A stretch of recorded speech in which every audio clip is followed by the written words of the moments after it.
Muy buenas tardes, amigas y amigos de Brújula Internacional. Siempre a esta hora el recorrido por los escenarios internacionales con el choque de las imágenes y la fuerza de las palabras. El pasado fin de semana asistíamos en el Ítalo a un seminario sobre inteligencia artificial y considerábamos el proyecto de nueva ley que el Congreso o la Asamblea Nacional está discutiendo porque Venezuela tiene que entrar junto a América Latina en la regulación de la inteligencia artificial. Decíamos en nuestra exposición como profesor invitado que el derecho tiene una tridimensionalidad, una dimensión fenomenológica, es decir, hay un fenómeno nuevo que es la inteligencia artificial, tiene que tener una dimensión jurídica, normativa, que es el derecho que se está creando. Precisamente la Unión Europea ha sido un avance en esta materia con los 27 estados que ya han creado un reglamento para la inteligencia artificial y una dimensión necesaria ética, sobre todo con la inteligencia artificial, que podría sustituir al hombre, donde las máquinas pueden tener el aprendizaje necesario para poder incluso razonar.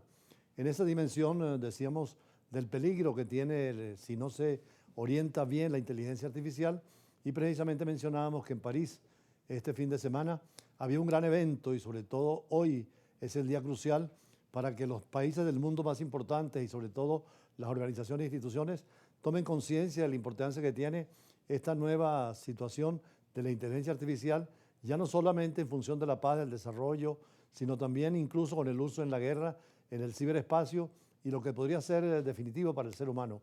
Por eso, dirigentes del mundo entero, entre ellos el vicepresidente de Estados Unidos y el viceprimer ministro chino, abrieron una cumbre en París con la élite del mundo tecnológico para intentar regular con reglas y comportamientos lo que es la vía revolucionaria de la inteligencia artificial, que abre la cuarta revolución en el mundo y que además puede llevarnos a situaciones donde no hay regreso ni retorno. Por eso la importancia de la reglamentación para todos los países y evitar que las grandes compañías monopolicen y el poder también haga más diferencia entre Estados y entre seres humanos dentro de una sociedad global.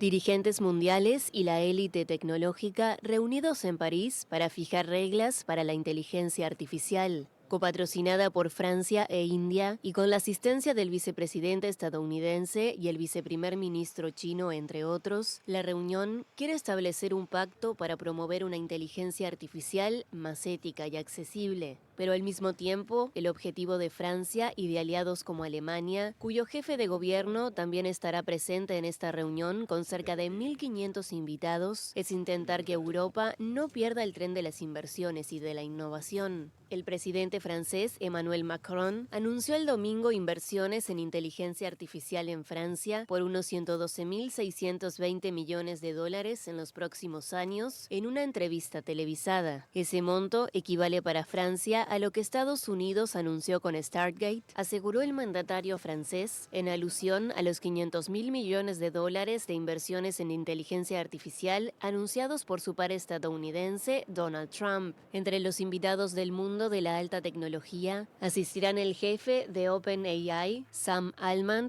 creador del revolucionario robot conversacional ChatGPT, y el director de Google, Sundar Pichai. No estará en cambio el propietario de Tesla y la red social X, Elon Musk.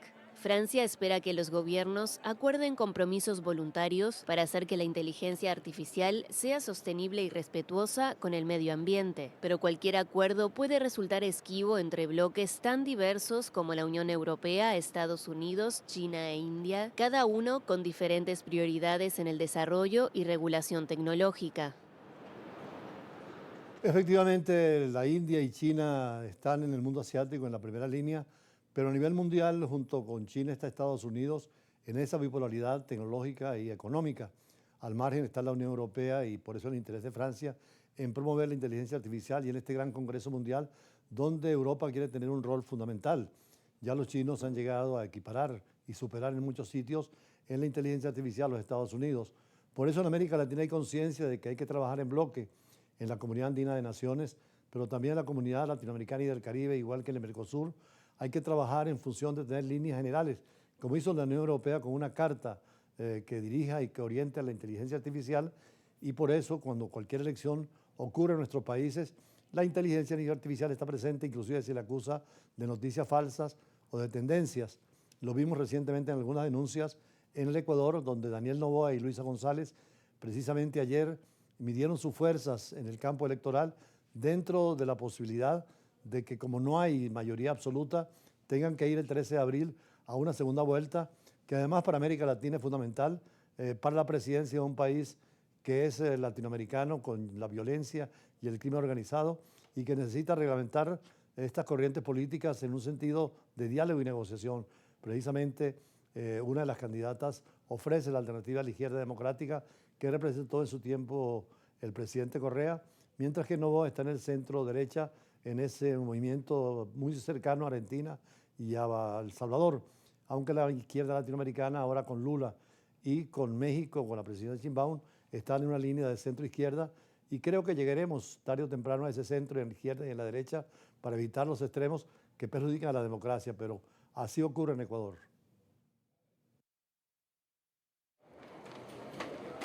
Daniel Noboa y Luisa González reeditarán balotaje en Ecuador con estrecho margen.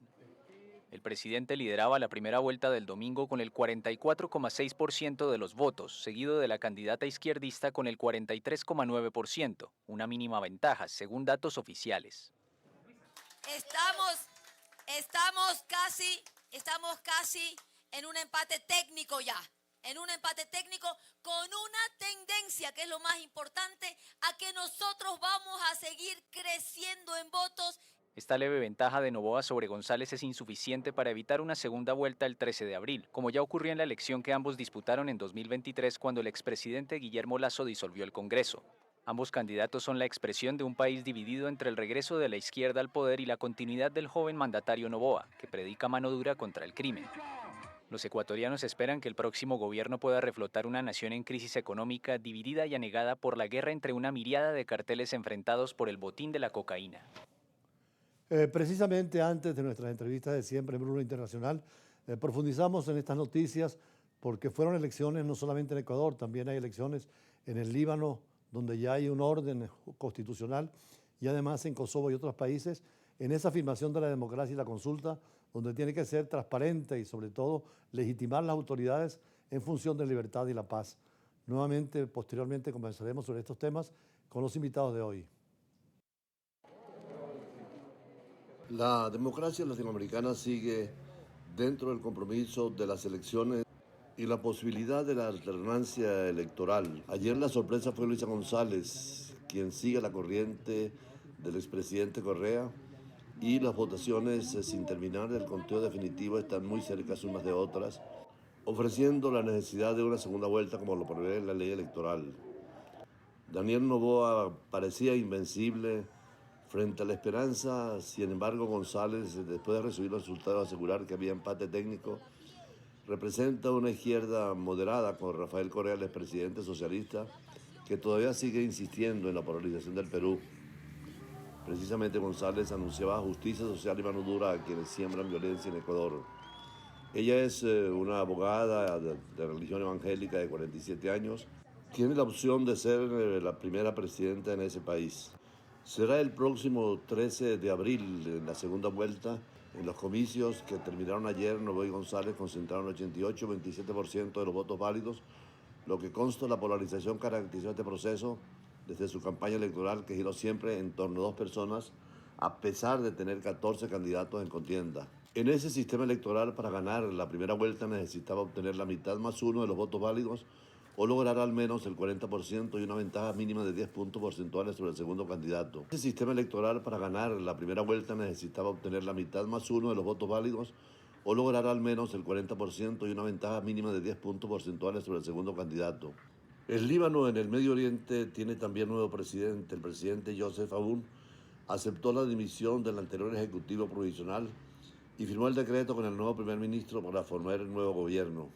Siendo el presidente cristiano, el primer ministro musulmán, Nawab Salam, ya formó el primer gobierno completo del país en crisis política permanente desde 2022. Este primer gabinete está compuesto por 24 ministros distribuidos equitativamente entre los cristianos y musulmanes. Se forma al menos un mes después de su nombramiento, y el Ejecutivo llega un momento crítico para el Líbano, que lucha por reconstruir su región y mantener la seguridad en su frontera tradicional después de la guerra de Israel con el grupo militante Hezbollah, que está dentro del Líbano en influencia iraní. Hezbollah no perteneció a la coalición ni respaldó al primer ministro Salam, pero el grupo libanés participó en las negociaciones con el nuevo gobierno respecto a los asientos musulmanes chiitas, de acuerdo al sistema de reparto del país. Y en Europa, aunque Kosovo no es reconocido como Estado por toda la comunidad mundial, hubo una votación importante que considera una prueba clave para el actual primer ministro Albin Kurti, y es la primera vez desde la independencia en el 2008 que el Parlamento de Kosovo complementa un mandato de 4 años. Se eligieron 120 legisladores entre 26 formaciones políticas y un candidato independiente, lo que se considera una prueba clave para el actual primer ministro. Es la primera vez que desde la independencia en el 2008 que el Parlamento de Kosovo completa un mandato de 4 años y sigue un camino por la vía de la democracia. Serbia continúa sin reconocer la independencia y soberanía de Kosovo y lo considera una provincia más.